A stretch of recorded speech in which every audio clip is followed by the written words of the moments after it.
ప్రస్తుతం బల్మూరి వెంకట గారు ఉన్నారు, ఒకసారి మాట్లాడే ప్రయత్నం చేద్దాం. అన్న చెప్పండి, ఎట్లా చూసుకుంటారు ఈడీ కేసు? ప్రధాన ప్రతిపక్ష నాయకుడు ఎప్పుడెప్పుడు భారతదేశ ప్రజల సంక్షేమం కోసము ఎవరిదెంత పాపులేషన్ ఉందో రిజర్వేషన్ ఇవ్వాలని చెప్పి అంశాలపైన ప్రశ్నించే ప్రయత్నం చేసినప్పుడు ఈ కేసుని తీసుకొని తెరపైకి తీసుకొని వస్తారు. గతంలో కూడా ఇదే విషయంలో, ఈ పత్రిక విషయంలో రాహుల్ గాంధీ గారిని కొన్ని గంటల కొద్ది విచారణ చేశారు, కానీ ఏ ఆధారాలు బయటపెట్టలేకపోయారు. మళ్ళీ ఈరోజు రాహుల్ గాంధీ గారు 42% రిజర్వేషన్ ఏదైతే బీసీలకు సంబంధించి దాన్ని భారతదేశ వ్యాప్తంగా కులగణన చేపట్టాలి, ఎస్సీ వర్గీకరణ చేపట్టాలి అని చెప్పి డిమాండ్ చేస్తుంటే దాన్ని తప్పించుకొని రాబోయే బీహార్ ఎలక్షన్స్ రాహుల్ గాంధీ దీని ప్రభావం ఉంటుందని ఒక భయంతో భారతీయ జనతా పార్టీ ఈడీ మోర్చా లెక్క మార్చి కాంగ్రెస్ పార్టీ పైన, రాహుల్ గాంధీ పైన ఉపయోగించే ప్రయత్నం చేస్తుంది.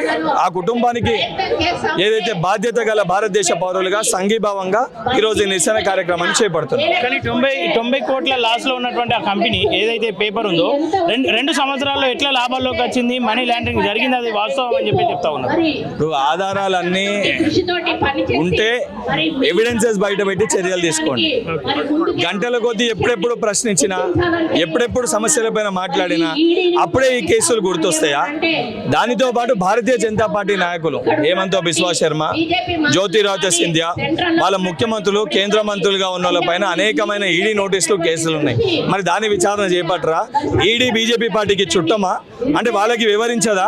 ఈరోజు కేవలం ఈడీ రాహుల్ గాంధీ గారి పైన, ప్రతిపక్ష పార్టీ నాయకుల పైన వాళ్ళ యొక్క గొంతుల్ని అంచువేనికి మాటుకే ఈడీ పనిచేస్తుందా? నిజంగా ఆ రకంగా పనిచేసేది ఉంటే ఈడీని కూడా వాళ్ళ యొక్క విభాగాలలో విద్యార్థి మోర్చా, యువ మోర్చా ఎట్లుంటుందో ఈడీ మోర్చా, సిబిఐ మోర్చా అని చెప్పి కూడా బీజేపీ పార్టీలో చేర్చుకోమని చెప్పండి.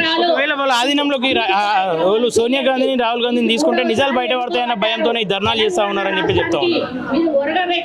గతంలో కూడా ఇవే మాటలు ఆరోపించారు. విచారణకి సంపూర్ణంగా కాంగ్రెస్ పార్టీ సహకరిస్తుంది.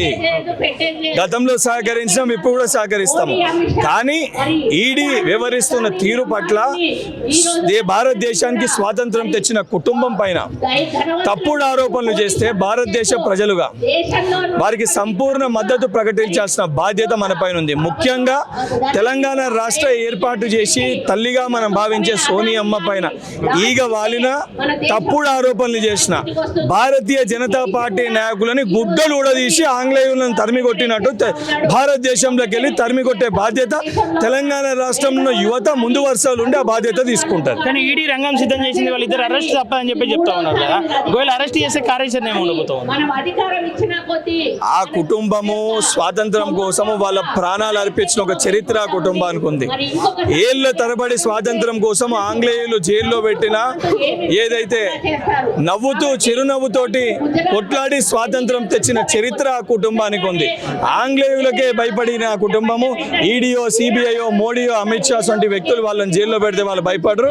వాళ్ళని జైల్లో పెట్టి అటువంటి పరిస్థితి వస్తే నరేంద్ర మోడీ, అమిత్ షా భారతదేశంలో ఉండే పరిస్థితి కూడా ఉండదు. ఇటు వక్ఫ్ బోర్డు, ఇటు చూసుకుంటే ఈడీ రెండు ఒకటే సందర్భంలో రావడం, ఏదైనా అల్లర్లు రేపే ఆలోచనలు ఏమైనా ఉన్నాయని చెప్పేసి కొంతమంది అడుగుతూ ఉన్నారు. కులాల వారీగా, మతాల వారీగా ఈరోజు రాజ్యాంగ ఇతర దేశాలు ఏదైతే మనతో పాటు స్వాతంత్రం వచ్చిన ఇతర దేశాలు ప్రజలు కొట్లాడుకొని ఈరోజు ఆ దేశ పరిస్థితులు ఏ రకంగా ఉన్నాయో మనం చూస్తున్నాం.